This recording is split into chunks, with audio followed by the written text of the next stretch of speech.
அனைவருக்கும் வணக்கம். Welcome to Krishna foods. இன்றைக்கி நாம் ஒரு ஈஸியான ரெசிபி தால் கிச்சடி தான் பார்க்க போகிறோம்.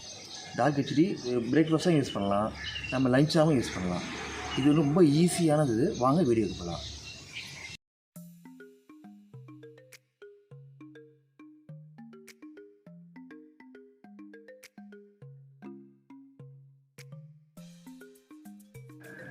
தால் கிச்சடி செய்கிறதுக்கு 1 டம்ளர் பொன்னி பச்சரிசி எடுத்திருக்கேன்.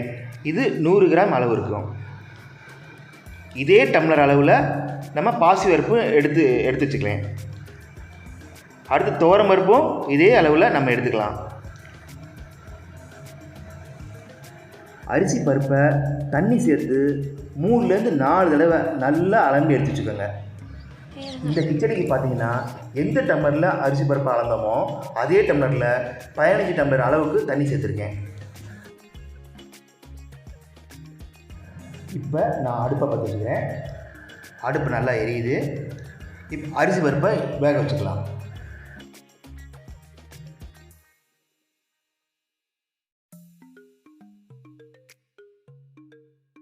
இதுக்கு ஒரு 1/2 டீஸ்பூன் மஞ்சள்தூள் சேர்த்துக்கலாம்.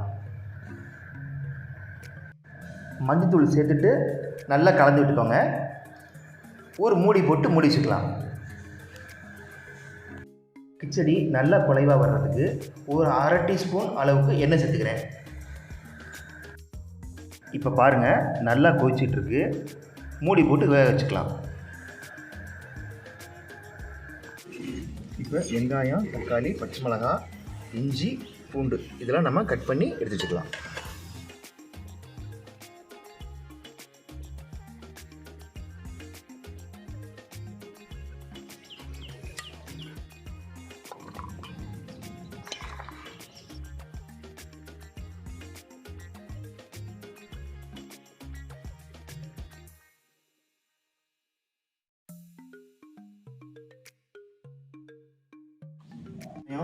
தக்காளி, பச்சை மிளகாய் எல்லாத்தையும் கட் பண்ணி வச்சாச்சு. இஞ்சி பூண்டு அரைச்சி வச்சுருக்கோம். டேபிள் ஸ்பூன் அளவுக்கு கல் உப்பு சேர்த்துக்கிறேன். கல் உப்பு சேர்த்துட்டு நல்லா ஒரு தடவை கலந்து விட்டுக்கோங்க. அரிசி பருப்பு நல்லா வேகணும். ஒரு குழிக்கரண்டி எடுத்து நல்லா குழைவாக மசிச்சுக்கோங்க. அரிசி பருப்பு உருவமே தெரியக்கூடாது. இதை பாருங்கள், இது மாதிரி நல்லா வெந்திருக்கணும்.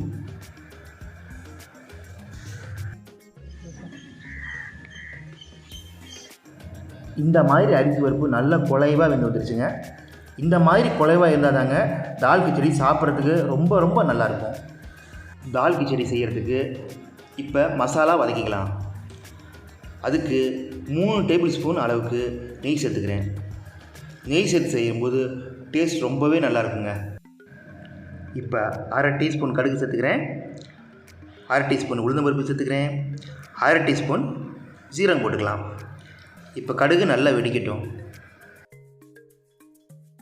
இப்போ 2 டேபிள் ஸ்பூன் அளவுக்கு இஞ்சி பூண்டு பேஸ்ட் சேர்த்துக்கிறேன்.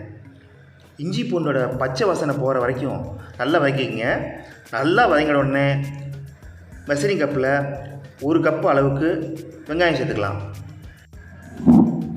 வெங்காயம் சேர்த்துட்டு நல்லா இப்படி வதக்கிக்கிங்க. வெங்காயம் நல்லா கலர் மாறி இருக்கணுங்க.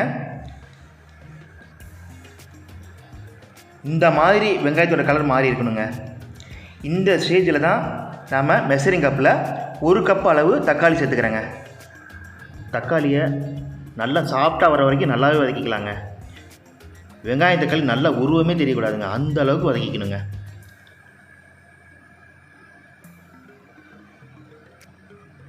இந்த ஸ்டேஜில் கீரின பச்சை மிளகாய் 5 சேர்த்துருக்கேங்க. பச்சை மிளகாய் சேர்த்து ஒரு 2 நிமிஷம் மட்டும் வதக்கிக்கலாங்க.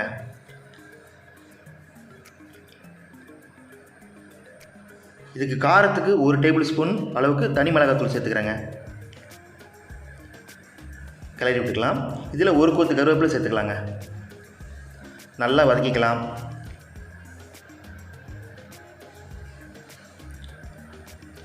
இந்த பக்குவத்துக்கு மசாலா சூப்பராக ரெடி ஆயிடுச்சுங்க. இப்போ நம்ம வதக்கின மசாலாவை வெந்த அரிசி பருப்போடு சேர்த்துக்கலாம்.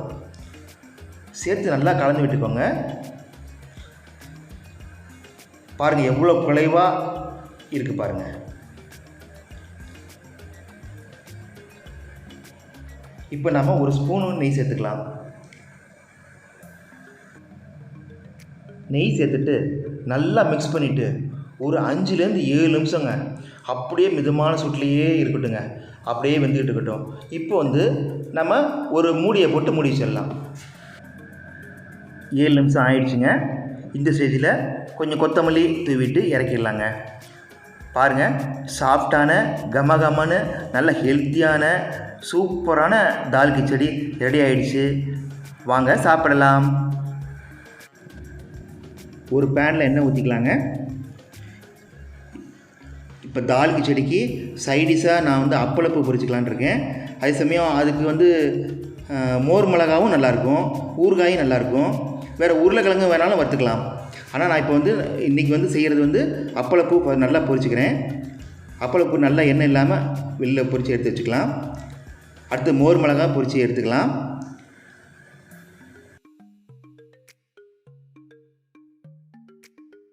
இது சாப்பிட ஆரம்பிக்கிறதுக்கு ஃபஸ்ட்டு தண்ணி தெளிச்சுக்குவோம்.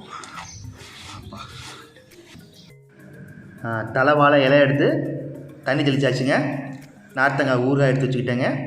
அப்பளப்பூ எடுத்து வச்சுக்கிட்டேன். மோர் மிளகாய் எடுத்து வச்சுக்கிட்டேங்க. இப்போ தால் கிச்சடி சுட சுட கம்மன்னு இருக்குங்க. இதையும் இலையில் எடுத்து வச்சுக்கிறேன். தால் கிச்சடி எப்போவும் சூடாக சாப்பிடுங்க, அப்போ தான் டேஸ்ட்டு அருமையாக இருக்குங்க. அது மேலே கொஞ்சம் நெய் சேர்த்துக்குங்க, 1/2 ஸ்பூன் சேர்த்துக்கலாம். வாங்க நம்ம இப்போ சாப்பிட்டு பார்த்துடலாம். நல்லா மெத்துன்னு இஞ்சி பூண்டு வாசத்தோட சின்ன ஒரு காரத்தோட தால் கிச்சடி செமையாக இருக்குங்க. ஃப்ரெண்ட்ஸ், இந்த ரெசிபி உங்களுக்கு ரொம்ப பிடிச்சிருந்துச்சுன்னா ஒரு லைக் பண்ணுங்கள், உங்களுடைய கமெண்ட்டையும் சொல்லுங்கள். ரொம்ப பிடிச்சிருந்துச்சுன்னா கிருஷ்ணா ஃபுட்டை சப்ஸ்கிரைப் பண்ணிக்கோங்க. தேங்க்யூ.